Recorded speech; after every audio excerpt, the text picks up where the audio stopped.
Siapakah yang mendapatkan Lailatul Qadar? Cirinya adalah ketika setelah Ramadan orang tersebut ada perubahan signifikan dalam kehidupannya.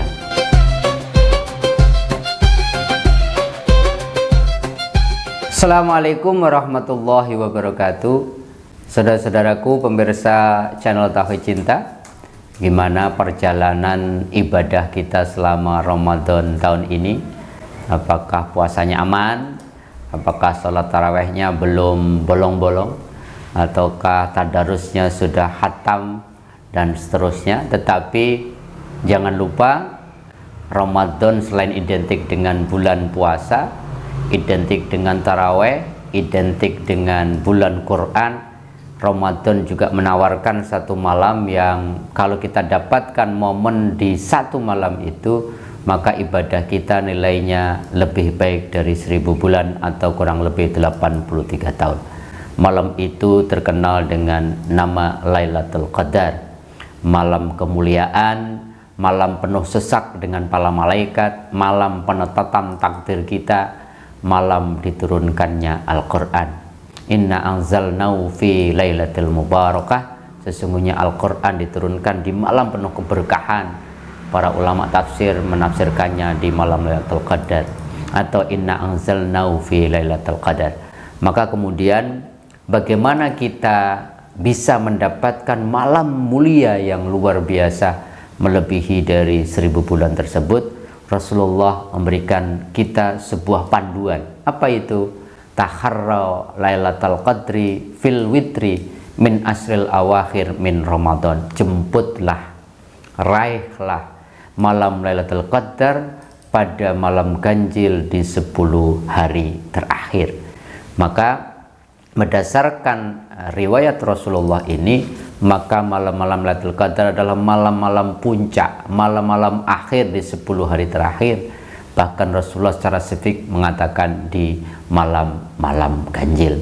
Oleh karenanya, mari kita siapkan, kita jemput, kita raih Lailatul Qadar, sehingga kemudian kalau mau aman di 10 hari terakhir, kita hidupkan malam-malam di bulan Ramadan, sehingga ketika Lailatul Qadar tiba dan saat itu kita sedang melakukan ibadah dan kebaikan-kebaikan lainnya, ibadah kita itu nilainya melebihi 1000 bulan.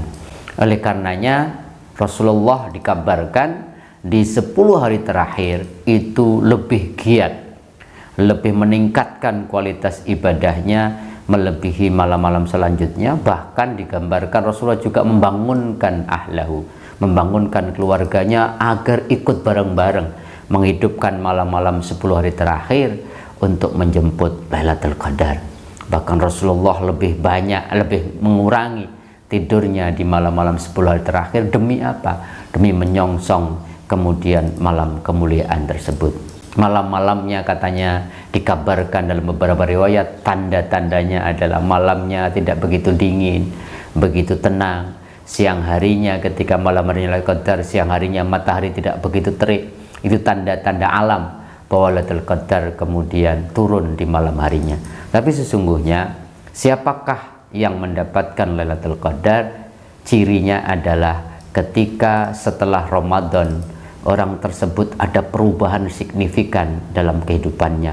Hablu minallahnya lebih keren, hablu minannasnya lebih membantu atau menjadi rahmat bagi orang lain. Jadi ibadahnya lebih baik, istiqomah melakukan amal solehnya lebih konsisten, baca Qur'annya lebih rajin, sholatnya lebih luar biasa, sedekahnya lebih giat lagi, riyaknya kemudian berkurang. Kalau semua indikator-indikator kebaikan itu muncul seseorang setelah pasca Ramadan, maka kemudian Lailatul Qadar sebagai tanda orang itu sudah dapatkan.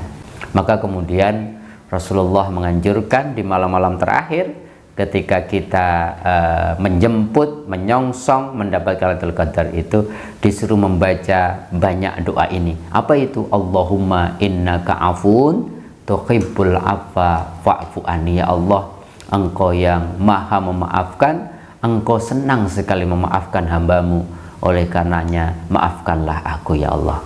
Maka kemudian ayo di bulan Ramadan tahun ini kita betul-betul persiapkan rohani kita, fisik kita untuk menghidupkan malam-malam, terutama di 10 malam terakhir untuk menjemput Lailatul Qadar.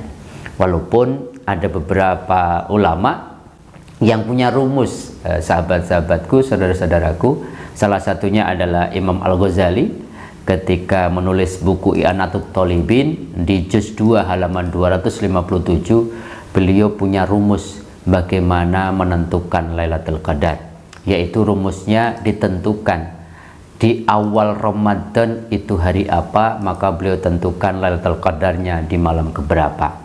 Kalau awal Ramadannya hari Minggu atau hari Rabu, maka malam ke-29 kata Imam Al-Ghazali. Kalau Ramadannya diawali pada hari Senin, maka Lailatul Qadarnya pada malam ke-21. Kalau awal Ramadannya hari Selasa atau Jumat, maka awal Ramadan maka Lailatul Qadarnya malam ke-27. Dan kalau awal Ramadan di hari Kamis, maka Lailatul Qadarnya di malam ke-25. Dan kemudian kalau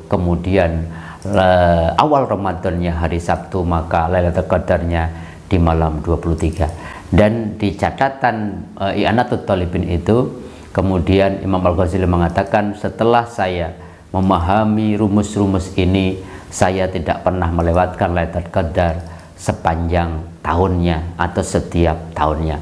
Itu sekedar informasi yang disampaikan berdasarkan pengalaman rohani Imam Al-Ghazali dalam buku I'anatul Talibinnya. Mari kalau mau aman, sekali lagi 10 hari terakhir, mari kita hidupkan malam-malam Ramadan 10 hari terakhir dengan amalan-amalan istimewa. Niatkan untuk mendapatkan Lailatul Qadar, mendekatkan diri kepada Allah tentunya dengan amalan-amalan yang terbaik, bisa dengan sholat terbaik, baca Quran terbaik, sedekah terbaik, iktikaf terbaik, zikir terbaik, sehingga mudah-mudahan dengan menyiapkan diri, menyongsong datangnya, menjemput datangnya Lailatul Qadar ini, mudah-mudahan kita semua, sahabat-sahabatku, keluarga kita dan orang-orang yang kita sayangi, mudah-mudahan Ramadan tahun ini kita semua mendapatkan Lailatul Qadar, sehingga hidup kita dirubah oleh Allah menjadi hambanya yang lebih baik di pasca bulan Ramadan.